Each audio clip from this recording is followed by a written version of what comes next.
Assalamu alaikum everybody. So back to the top 5 news tickers for the day. First thing you need to know is that we have given rape a new definition through an ordinance. It's going to include victims such as transgender persons, and with that it's also going to take into account perpetrators such as gangs. And unfortunately, gangs are quite frequently conducting these heinous crimes. So it's very good that the government is pinpointing these particular frequencies and putting it down on paper, putting it down on constitutional basis, so there can be no beating about the bush whatsoever. These are the facts, and I'm happy that these facts are now found in the Constitution. Along with this, I would also like to point out that chemical castration as well as uh, rapist hanging has been allowed through an ordinance, which is the Pakistan Penal Code Ordinance and Anti-Rape Ordinance. And this still needs to be ratified and affirmed as part of our constitution. However, for now, we know that it will come out and will be implemented upon soon. However, it is worthy of noting here that these punishments will not be public, since our Federal Minister on Law, Farooq Naseem, also claims that it is un-Islamic. So this will not be public. This will be done behind closed doors, and what needs to be noticed here is that we are meting out justice to whom it concerns. And if it means punishing people who conduct these crimes, as I've said, then let it be so. But we don't need to make it a show out there for everybody to witness. And so this is also a very, I'd say, well thought out step that the government took to say that this is not going to be done in public. And last of all, we're finally banning the two-finger test. This was a way to test virginity, to see if the victim of rape has actually been raped, and that was just horrible. Even talking about it is horrible. So I'm very glad that has been removed. It was coming. It had to be removed. And so that's there. And second of all, we have the acting Director General of the CAA, which is the Civil Aviation Authority, supposedly being the acting DG on illegal basis, says the Islamabad High Court, which is led by Justice Athar Minullah. And the person I'm referring to here is Hassan Nasir Jammi, and I believe I'm pronouncing the name right. But the thing worthy of noting once again here is the fact that we have to replace the DG of the CAA now before December 8th.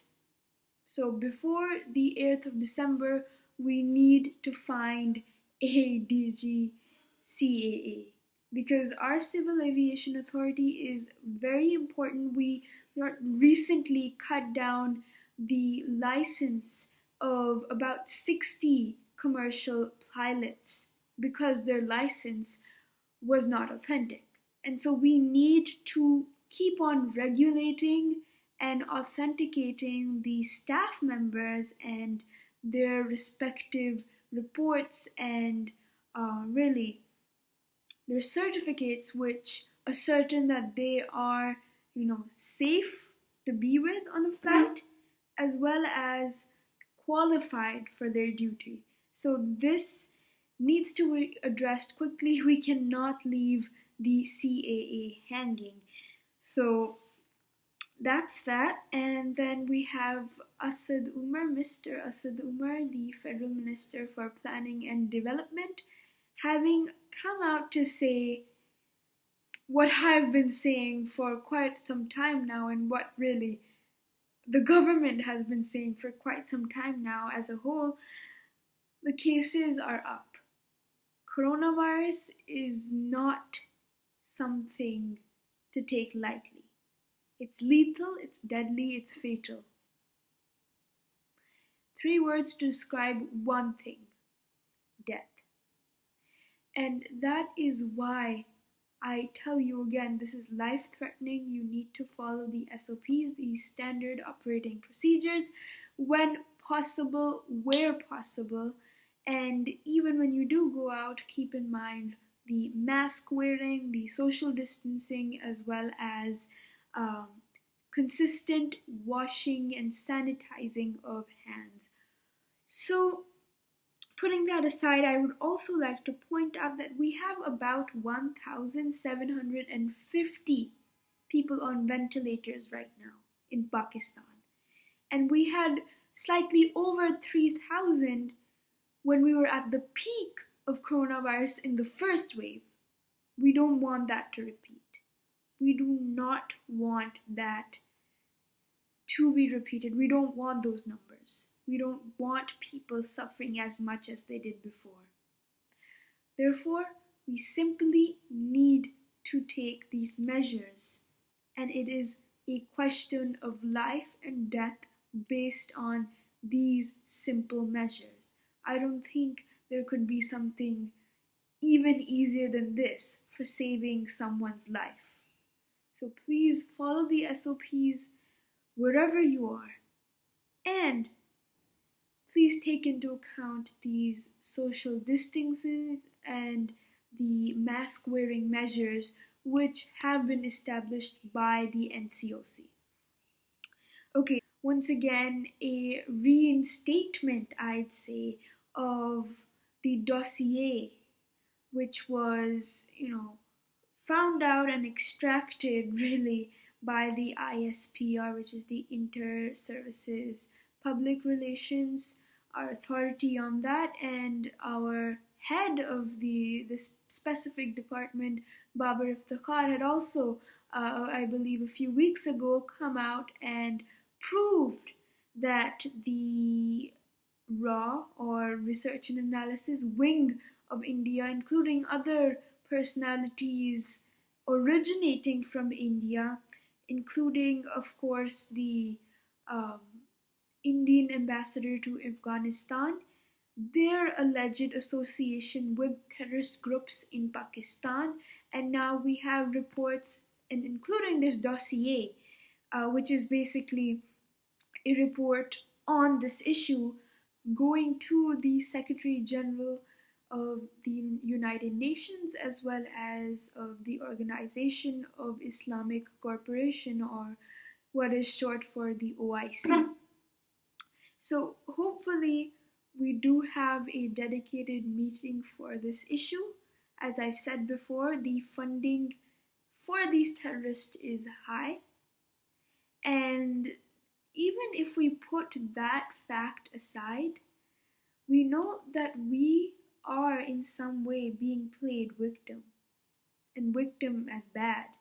So, I mean, considering the fact that we have the NICC now, the National Intelligence Coordination Committee, we should really start buckling up, because we have these issues which concern national security, rather, I'd say, threaten national security. So we really need to start working on bringing this to the international forum, and then raising awareness, and not just awareness, but seriousness from the people who can actually help us as Pakistanis counter this Indian influence on terrorists in Pakistan.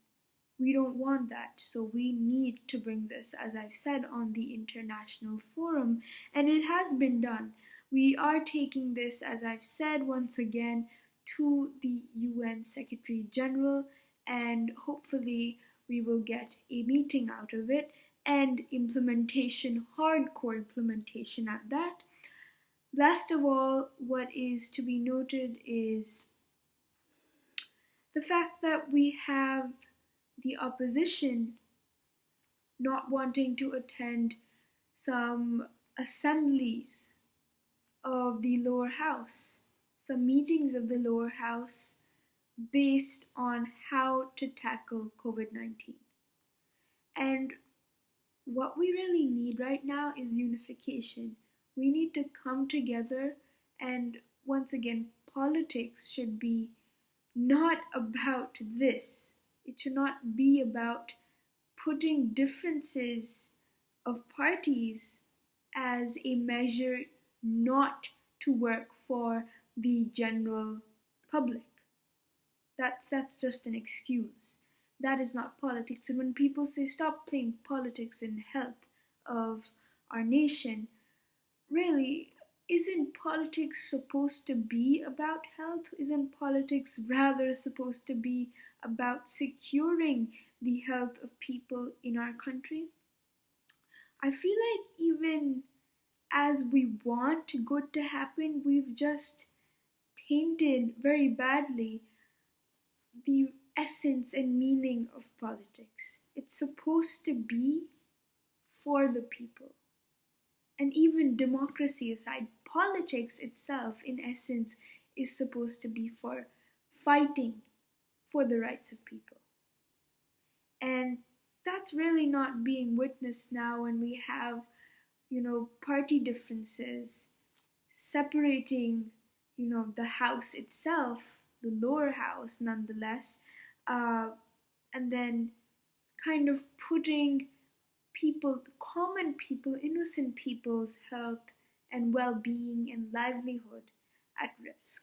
So I feel like here the opposition should stop playing childish games, because politics, if they are true politicians, will compel them to come together and unite. That is all for now, and I will see you again, inshallah, next time. Allah Hafiz.